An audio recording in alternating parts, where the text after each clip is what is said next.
यिर्मयाह ने बिल्कुल सही बात की थी कि मिस्री सल्तनत की तबाही कैसे होगी, फिरौन की सरजमीन की। वो अपनी किताब के बाब 46 आयत 16 में कहता है, उसने बहुतों को गुमराह किया।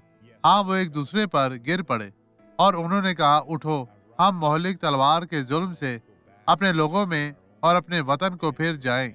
लेकिन अब कुछ नहीं हो सकता, वो हमेशा के लिए खो गए। जब भी आप बरकत पाना चाहते हैं तो खुदा की तलाश करें, उससे माफी मांगे और वो आपको माफ करेगा। खुदा आपके साथ है और इस तरीके से आप अपनी बरकत पर कब्जा कर सकते हैं। वो आपसे प्यार करता है, वो आपको कभी नहीं छोड़ेगा। खुदा आपके साथ हो। आए अब दुआ करे। बाप, मैं तेरे कुव्वत और इख्तियार को इस्तेमाल करते हुए इन तमाम लोगों की बरकत का ऐलान करता हूँ। बदी अब चली जा, गायब हो जा, यसु मसीह नासरी के नाम में। और आप कहें आमीन।